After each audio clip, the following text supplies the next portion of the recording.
Imagine for a second that you are, standing right in the middle of a sprawling, dust-choked field. Okay, I can picture it. Yeah, and you're looking at this really traditional political landscape. And I mean the real old-school machinery of power here. Right, the heavy stuff. Exactly. You've got these massive rallies where the sheer volume of the megaphones is just, it's like echoing in your chest. Oh, Wow. yeah, the sensory overload of it all. Yeah. You have the weight of this entrenched intimidation, these deep-pocketed giveaways happening right there in the crowd. Handing out whatever they can. Right. And of course, the grand sweeping speeches being delivered from this heavily guarded, raised platform. I mean, for decades, this ecosystem has just looked entirely unstoppable to anyone looking at it. It was the definition of conventional authority, a total fortress. Exactly, a fortress. But now, I want you to just imagine all of those heavy, traditional tools of power suddenly being, well, completely neutralized. Just rendered totally ineffective. Yeah, and not by an opposing army or, a rival political dynasty with even deeper pockets. Right, which is what you would expect historically. Right, exactly. Instead, they're being dismantled by teenagers. Teenagers literally sitting in their bedrooms, armed with absolutely nothing but smartphones, a Wi-Fi connection, and a razor-sharp, frankly, ruthless sense of humor. It really is, it's the ultimate modern David and Goliath scenario, isn't it? Oh, for sure. You have this heavy industrial-era machinery of the past colliding head-on with the invisible, hyper-fast, decentralized weaponry of the present. The slingshot of the modern era. Exactly. And the giant, in this case, doesn't even know how to look at the slingshot, let alone fight it. Right, because the giant is still out there looking for a traditional battlefield that just doesn't exist anymore. So welcome to today's deep dive, everyone. Today, we are exploring this massive, fascinating clash between traditional political machinery and the totally unstoppable force of social media. Specifically focusing on what is unfolding right now in Kenya. Yeah, exactly. We're going to map out how digital spaces aren't just, changing how people talk to each other. Yeah. They are fundamentally rewriting the rules of power. And accountability, really. Yes, accountability and just the entire fabric of political discourse. We're getting all of this incredible insight from a document we're diving into today called The Digital Shindig: Social Media versus Traditional Politics in Kenya. It's a really comprehensive source. It covers the Gen Z protests, the digital dissent, and it pulls from various academic and news references, too. Yeah, it gets into trademark disputes, the use of humor as resistance, all of it. But before we really get into the weeds here, we should probably set some ground rules for how we're approaching this. Right, yeah, let's make that very clear up front, because the source material we're looking at obviously references some highly politically charged events like the finance bill protests in Kenya, and it quotes specific slogans that have been all over the internet, like, Ruto must go. Right. So we just want to explicitly clarify to you listening that in this deep dive, we are impartially reporting on the phenomena described in these texts. Exactly. We aren't taking any sides here. Right. We are not endorsing any political viewpoints, any sides, or any specific slogans. We are strictly analyzing the underlying digital and societal trends that these sources reveal. Yeah, treating it purely as an anatomy of modern digital resistance. We want to understand the mechanics that are shifting power from that physical podium right down to the smartphone in your pocket. The objective here is strictly analytical. We're looking at the evolution of civic engagement. Right. Okay, let's unpack this. Because if we're going to understand how radically things have changed, we really, really need to dwell on what the old paradigm actually looked like. We have to establish the baseline. Yeah, exactly. The mechanical level of the shift from the physical village square to the digital timeline. So break down that old system for us a bit. How did traditional power actually maintain its grip in that physical space? Well, to understand the traditional system, you really have to look at the psychology and the pure logistics of physical presence. Okay, the logistics. Yeah. The entire political apparatus in Kenya, and frankly, you can map this onto many traditional political structures globally, was built on a very top-down, highly hierarchical model. Right, very structured. Exactly. And the absolute cornerstone of this model was the physical rally. You had the Heshimiwa. Right, which translates to the respected politician or leader. Right. Yes, exactly. So you had the Heshimiwa standing on a literal and metaphorical pedestal above the crowd. Looking down on everyone. Literally looking down. And the communication architecture of a rally is inherently one way. It is absolutely not a dialogue. It's a broadcast. Yes, a broadcast. See? The Mhishamila speaks, makes these grandiose promises. The source text describes it as promising heaven and earth, and the crowd's designated role is simply to receive that information and respond with cheers. It's incredibly performative. It's all about projecting pure dominance. Highly performative. But, and this is crucial, it was also deeply transactional. Transactional in what way? Like literal exchanges. Literal exchanges. Loyalty in this physical ecosystem wasn't just won through pretty rhetoric. It was secured through tangible physical means. Oh, right. The free giveaways. Exactly. The classic example cited is the distribution of free t-shirts or, small cash handouts at these rallies. So you physically attend the rally. Yeah. You receive the merchandise or the handout, and you literally wear your allegiance on your chest. Right. It creates this psychological contract of clientelism. The politician provides a very immediate, highly localized good, and in return, you provide your physical presence, your cheers, and eventually your vote. It's a direct exchange. It is. And crucially, if you decided to step out of line, the order of this entire system was maintained through vidisho. Vidisho. That means intimidation or threats, right? Precisely. And this vidisho usually functioned through community elders or local power brokers. No, because everything is so local. Exactly. Because the system was geographically bound to a specific village or a ward or a constituency, everyone knew everyone. So if you act out, they know exactly who you are and where you live. Yes. If you were a dissenting voice, that local hierarchy could exact very real physical or social consequences against you. Wow. Your participation in the political process was heavily, heavily gated by your geography and your standing within that local hierarchy.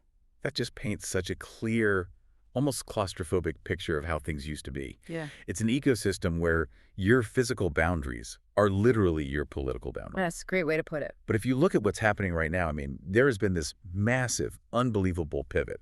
We have completely shifted from that dusty rally field you were just talking about right to the glowing screen. A total migration. Yeah.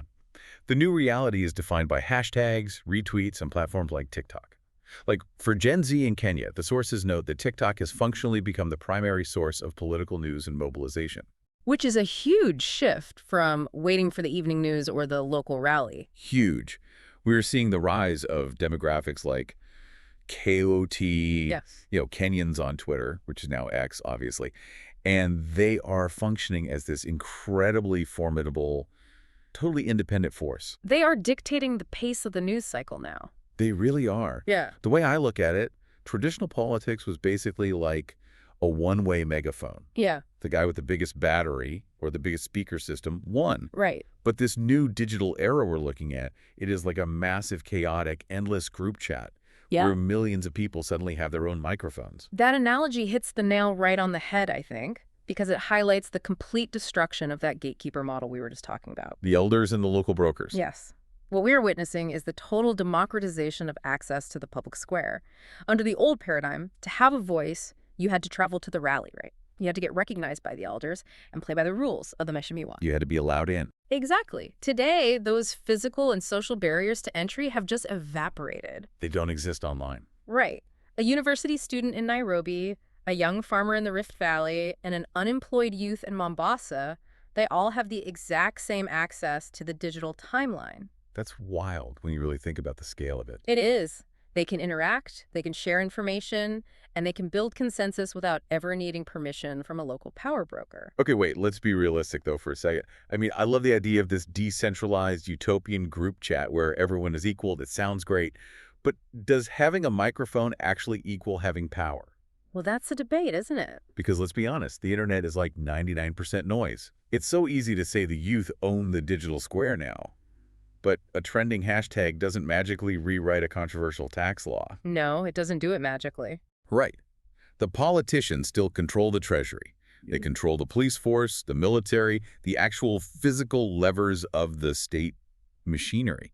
So my question is, does clicking retweet or making a funny TikTok actually translate to hard political power, or is it just mass venting? That is the critical question, and it's exactly what the traditional politicians were asking themselves at first, too. But here's the thing. If it were just noise, if it was just venting, the establishment wouldn't be panicking the way they are. Fair point. It's not just noise. What we are seeing is highly weaponized, synchronized communication. Weaponized how? Well, when millions of those individual microphones synchronize around a single narrative, it overcomes what sociologists call the collective action problem. Oh, okay. Break that down for me. Sure, in the past, if you wanted to organize 10,000 people to protest a specific policy, that required massive logistics. You needed funding, you needed a headquarters, you needed recognized leadership. And all of those things are vulnerable. Exactly. They could be easily targeted, defunded, or shut down by the state. The leaders could be arrested. But today, an organic consensus can form literally overnight on TikTok or X. Just out of nowhere. Right. There is no central leader to arrest. There is no physical headquarters to raid. The decentralized nature of the network is actually its greatest armor. Because you can't arrest a hashtag. You cannot intimidate a hashtag the way an elder might intimidate a dissenting voice in a physical village square. The sheer scale and the anonymity of it completely neutralize traditional veto show. Okay, that makes a lot of sense. It's the difference between trying to swat a single hornet, where you know exactly where it is, versus dealing with an entire swarm that has no nest you can actually locate. That's a perfect way to visualize it. Which brings us to the mechanics of how they are actually utilizing this synchronized swarm. Because it's not just people shouting angrily into their phones. What really stands out in these sources about the recent finance bill protests in Kenya is how incredibly strategic and sophisticated their tactics were. They completely flipped the script. They really did. Yeah. They essentially abandoned the old playbook entirely. There were no traditional political rallies. There were no elder-led mobilization structures telling people where to march. None of the usual physical infrastructure. Right. And yet, they completely bypassed those traditional gatekeepers and managed to apply this unprecedented level of pressure on the government. I mean, they made the government seriously sweat. They did, and we have to look closely at the vernacular of that pressure, the actual language they use. Yes, the language is key. Because they didn't rely on conventional lobbying. They weren't drafting these long-winded, formal counter-proposals to present to Parliament. They used a totally different linguistic and cultural toolkit. Memes. Memes. They literally weaponized memes. Yeah. This is, to me, one of the most fascinating aspects of modern digital resistance. The strategy essentially revolves around, and this is a profound quote from the source text, turning pain into protest and humor into healing. It's a very powerful concept. It is. You have these young citizens taking deeply serious, incredibly dense, and frankly depressing political realities. We're talking about crushing economic policy, massive inflation, these highly controversial finance bills, and they are translating them into hilarious, highly viral memes. And the psychology behind doing that is profoundly effective. How so? Like, why does a joke work better than an angry essay? Because by turning pain into protest and humor into healing, they are actively stripping the political establishment of its aura of invulnerability. Oh, I see. Think about it. Traditional authority relies very, very heavily on solemnity. Procedure, seriousness, the suits, the motorcades, the raised podiums, it's all meticulously designed to project this untouchable prestige. It's supposed to make you feel small. Exactly. But when a citizen mocks that power effectively, they demystify it. Satire pierces that armor of solemnity. You instantly make the powerful seem ordinary or out of touch or even completely absurd. It's like the whole emperor has no clothes fable. But instead of just one kid whispering it in a crowd, someone makes a TikTok edit of the naked emperor, sets it to a trending Afrobeat song, and within an hour, 3 million people are in the comments laughing at him. Exactly. And once a population is collectively laughing at a leader, it becomes incredibly difficult for that leader to inspire fear anymore. You can't be scared of someone you're mocking. Right. Humor is a highly effective antidote to vitisho. You simply cannot simultaneously be terrified of someone and laughing hysterically at their expense. Wow, yeah. Let's unpack the specific language of these protests a bit more, too, because the slogans themselves carry all these hidden layers of meaning. They are very dense with context. The main rallying cry mentioned in the text, Ruto must go. Now, on its face, to an outsider, it's just a standard, direct political demand. Yeah. The very typical protest chant. Right. But if you analyze the structural message beneath those three words, specifically within the context of how Gen Z mobilizes, the sources suggest it's actually communicating something entirely different. It is. It functions more as a defiant assertion of presence. Explain that. Yes, on the surface, Ruto must go is a demand regarding the presidency.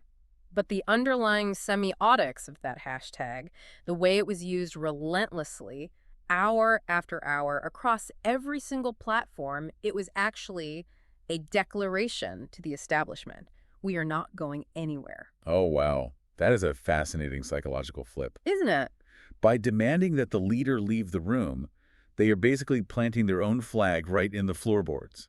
It's a bold declaration of their own existence, like, you thought we were just apathetic kids wasting time on our phones, but you physically cannot ignore us anymore. It entirely shifts the power dynamic. Right. It moves from a marginalized youth demographic politely asking for a seat at the table to a generation confidently claiming that they already own the room. They've taken over the building. Right. And they reinforce that ownership by completely controlling the language of the room. Okay, yes, let's dive into that language because it really is the secret sauce of this whole movement.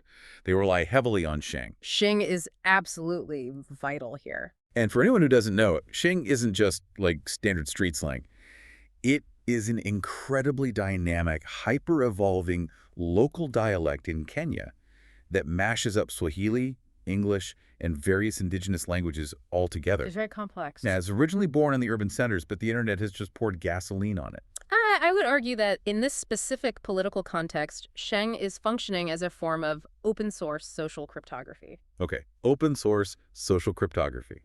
I love that phrase. Explain how that actually works in practice.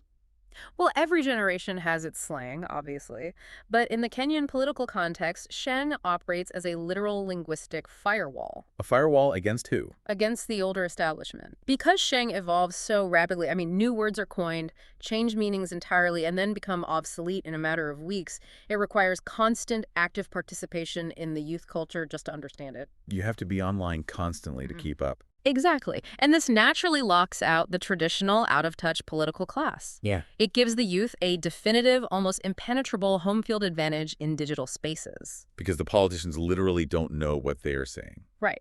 When a dense 200-page finance bill is summarized, critiqued, and relentlessly mocked using rapidly evolving Sheng, a traditional politician who relies on formal, bureaucratic Swahili or English is entirely excluded from the conversation. They can't participate. They literally cannot read the room because they do not speak the language the room is currently using to govern itself. It's brilliant because it's basically unhackable by the older generation. Like if a politician's PR team actually takes the time to research a specific Sheng term, and then the politician tries to use it in a speech, a week later, the youth have already moved on to a completely new term. Yes. And the politician just ends up looking utterly ridiculous. Precisely. The establishment cannot decode the language fast enough to censor it, to co-opt it, or to counter it. Here's where it gets really interesting to me. This brings up a total logistical nightmare for traditional power structures. How do you police a meme? It's the ultimate headache for a censor. Think about the architecture of traditional censorship. If an opposition leader organizes a physical rally without a permit, the government knows exactly what to do. They send the police in riot gear to shut it down. They secure the perimeter. Right. You can ban a physical gathering. Yep. You can literally confiscate a megaphone. You can shut down a printing press. But how do you arrest a JPEG? You can't. How do you put handcuffs on a satirical TikTok video that is being shared via end-to-end encrypted WhatsApp groups and decentralized feeds like hundreds of thousands of times an hour? You simply can't do it. The state apparatus was entirely designed to counter physical threats and formal, organized, recognizable political opposition. It was built for the 20th century. Exactly. It is structurally incapable of fighting decentralized, viral satire. And that inability to police the medium is terrifying to traditional power. Because it means they are helpless. Right. Because when politicians realize they cannot control the humor and they cannot censor the transmission of the joke, they realize they have inherently lost control of their own public narrative. And if you lose the narrative, you lose your power. Exactly. And honestly, there is absolutely no better example of this total loss of narrative control than the phenomenon around the phrase mambo ni matatu. Oh, this is the perfect case study. It really is. It's the perfect case study of what happens when analog authority tries to mandate internet culture. It is arguably the most illustrative example of this entire paradigm shift we're talking about. Okay, let's break it down for the listener. So, mambo ni matatu translates from Swahili to basically there are three things, or you have three options. Right. And originally, this phrase was coined by President Ruto as a highly serious, incredibly stern statement. He was addressing corruption, and he was essentially laying down a hardline threat to cartels outlining three very dire consequences. Jail, deportation, or a journey to heaven, essentially. Right? Very intense. It was meant to project absolute, unflinching authority. It was a textbook execution of top-down political rhetoric. You have the Meshmiolith speaking from the elevated podium, setting the absolute terms of engagement and attempting to project fear and control over the situation. But as we know, the internet did what the internet always does. It took over.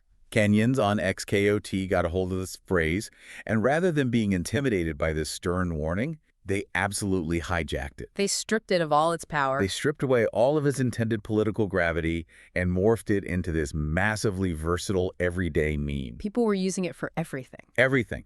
People started using Mambo ni Matatu to describe the most mundane, frustrating daily struggles. You'd see a post on X saying, when your landlord is calling because your rent is late. Mambo ni Matatu. Or trying to deal with a delayed bus or a bad date. Yeah. They took the ultimate stern threat of state power and turned it into a literal punchline for surviving a random Tuesday. What's fascinating here is how it exposes the severe disconnect between legal, institutional ownership and cultural ownership. No, the disconnect is massive. Because the political establishment's reaction to this hijacking was profoundly telling. They didn't find it funny. No, they didn't lean into the joke, and they obviously couldn't stop millions of people from typing it on their phones. So they tried to reclaim control using the most archaic, traditional, bureaucratic weapon they had in their arsenal. Okay. Relying on the references in the source material from Business Daily Africa and The Star, this is my absolute favorite part, it is the ultimate irony.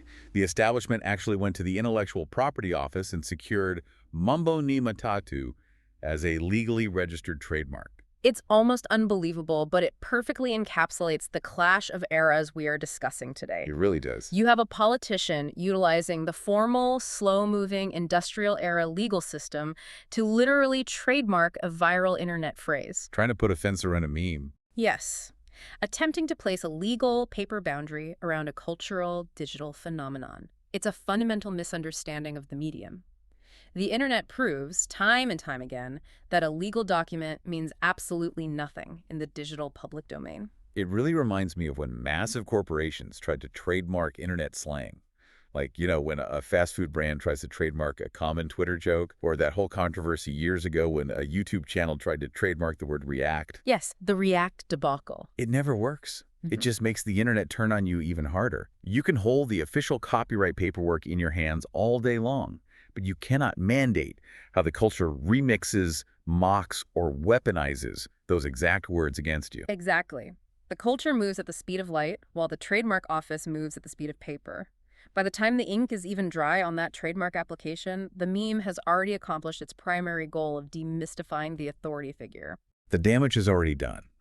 And there's this incredibly vivid, uniquely Kenyan analogy in the source text that perfectly describes the government's attempt to control this kind of digital narrative. The Sufuria analogy. Yes, it compares trying to control the internet to trying to herd cats with a sufuria. Now, a sufuria is a traditional metal cooking pot, so I want you to just visualize that for a second. Like the image. Imagine the sheer chaos, the deafening noise, and the absolute futility of a guy aggressively banging a metal pot, trying to command a bunch of independent, agile cats to walk in a straight line. It is an exercise in pure absurdity. It really is. But I have to ask you, as someone who analyzes these macro-level structural systems, what does this constant, very public loss of narrative control actually do to the psyche of traditional leaders? It rattles them deeply. I mean, when your most serious, stern threat is reduced to a meme about dodging a landlord's phone call, how does that affect the machinery behind the scenes? It induces a profound sense of institutional panic. Panic. Absolutely, because traditional political authority is heavily, heavily reliant on the perception of absolute control. If they don't look in control, they aren't in control. Right. The moment that perception shatters, when the traditional tools like the physical rallies, the vitisho, the legal trademarks, all fail to restore order, the establishment is forced to react. They realize that the ground is rapidly shifting beneath their feet. They realize they are losing the crowd. They realize they are completely losing the youth, which is the majority demographic, and so they panic. And because they are panicking, their attempts to adapt are often incredibly clumsy. Clumsy is an understatement. They decide, okay, we need to invade these digital spaces to win back the narrative, but they do so without understanding the fundamental rules of the environment they are entering. Which brings us to arguably the most entertaining, but also, like, deeply painful aspect of this entire shift. The establishment strikes back and spectacularly stumbles. It's hard to watch sometimes. It is. We are seeing these old guard politicians desperately trying to prove they are hip and with the times. They are suddenly setting up X Spaces. Which is a totally unfiltered environment. Yeah, for those who might not use X, Spaces is the live, unfiltered audio chat feature on the platform. Anybody can listen, anybody can request to speak, and these politicians hop into these spaces, and it is just a disaster. Total culture clash. They are trying to use Sheng that they clearly just learned 5 minutes ago, probably written on a cue card by a 20-year-old intern. It creates a jarring, almost cringe-inducing juxtaposition. It really does. Consider the contrast we're looking at here. You have a politician who, in the physical village square, is a masterful, fiery orator. They completely command the physical space. They've done it for decades. Right. They understand the rhythm of a physical crowd. They know exactly when to pause for applause, when to raise their voice. They are entirely in their element. Masters of the analog domain. Exactly. Then you take that exact same individual and drop them into a digital live stream. Suddenly, their Wi-Fi connection is dropping out. Their audio is echoing. Can you hear me now? Am I unmuted? Yes. But more importantly, the audience is no longer a passive, cheering crowd waiting for a t-shirt. The audience is a barrage of anonymous avatars firing tough, hyper-specific, totally unfiltered policy questions in real-time slang. They aren't holding back. Not at all. The masterful, intimidating orator is instantly reduced to a struggling, confused novice. There's another brilliant visual analogy from the text for this, and I just love sharing this one. It's like watching a Shamba boy, which is a farmhand, right? Someone who has spent 30 years expertly driving a heavy, rugged tractor in the fields. A very capable person in their own context. Exactly. But suddenly they are dropped into the driver's seat of a high-performance Formula One Ferrari. And expected to win a race. Right. They're trying their best to drive it, but they are just violently grinding the gears. It's a spectacular crash of context. The gears are definitely grinding. But I want to challenge you on this a bit, or at least really dig into why they are grinding the gears so badly. Is the technology the real barrier here? What do you mean? Like, is the core issue simply that these older politicians just don't know how to unmute their microphones or set up a ring light? Or is there a fundamental lack of authenticity at play? Oh, it is absolutely about authenticity. The technology is merely the medium. The actual barrier is a fundamental lack of authenticity. Okay, expand on that. Digital platforms, by their very design and the culture that is formed around them, demand horizontal, authentic, peer-to-peer interaction. Horizontal, meaning everyone is on the same level. Yes. The traditional political approach, as we discussed, is inherently vertical. It's talking down to the crowd from an elevated podium. Right. That vertical approach completely and utterly misfires in a space where users expect immediate, unscripted, and equal footing engagement. So if a politician joins an X space and attempts to read a scripted 20-minute PR monologue about their recent policy accomplishments, the digital audience immediately rejects it. They will talk over them or just leave the space. because it feels manufactured. Exactly. Gen Z audiences have developed highly sophisticated, almost instinctual radars for inauthenticity. They have grown up utterly inundated with marketing, targeted ads, and political spin. Oh, absolutely. They can smell the PR team typing the notes in the background. Yeah. They know when a response has been vetted by 3 different lawyers before it's spoken. Precisely. And when that politician attempts to artificially deploy Sheng to try and bridge the gap, it doesn't make them look relatable. It only highlights the fact that they are a tourist. The tourist in someone else's city. Right. It highlights that they are an outsider intruding on a space that the youth have built and currently own. They are grinding the gears of the Ferrari because they are trying to drive it like a tractor. They're trying to force a 2-way digital network to behave like a 1-way analog megaphone. And the network just won't allow it. But you know, this failure to adapt isn't just funny. It's not just about us sitting here laughing at a boomer struggling with internet culture. No, it has very serious implications. Right. This friction represents a massive tectonic shift in who actually holds the power in society. It shifts who has the power to demand answers, which really leads us to the big question.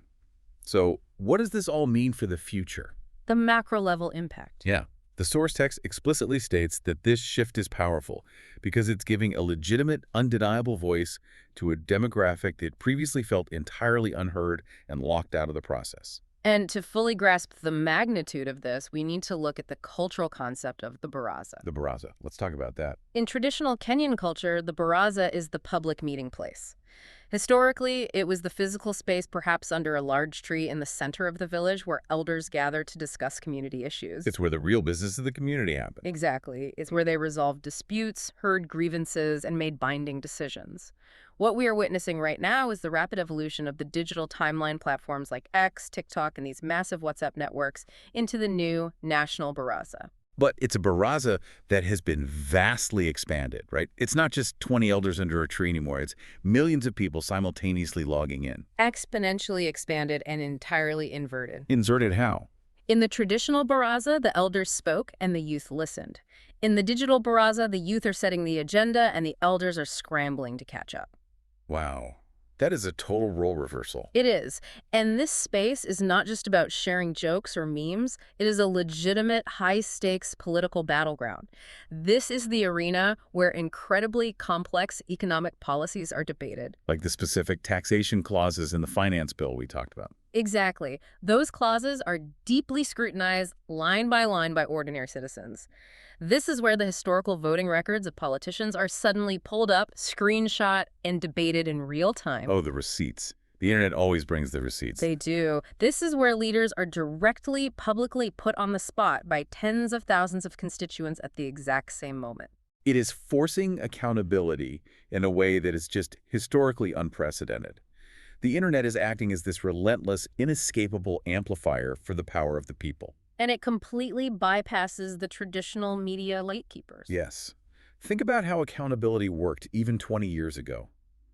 If a politician stood at a physical rally and made a blatantly false claim or contradicted something they said a year earlier, maybe an investigative journalist might catch it. If they were paying attention. Right, and maybe a newspaper might write a stern editorial about it a day or two later.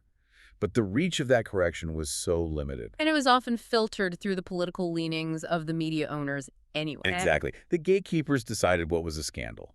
But now? Oh. Now the feedback loop is instantaneous. It happens in minutes. Within seconds of a politician making a false claim on a live broadcast, a teenager on TikTok has already stitched together a split-screen video proving the contradiction. They pull the clip from 3 years ago and put it right next to the new one. Yes.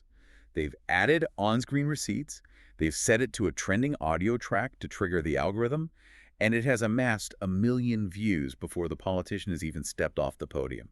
The speed of truth-checking has completely outpaced the speed of political spin. And this is exactly why everyone listening right now needs to care about this. You should care deeply about this shift. Because it affects governance everywhere. It does. You don't have to be a political science major or live in Nairobi to see how this impacts your life. Whether you are a traditionalist who genuinely loves the electric energy of a physical town hall rally, or you are a digital native who practically lives your entire civic life on X and Discord, you are witnessing a real-time, irreversible evolution of civic power. The rules of engagement have permanently changed. They really have.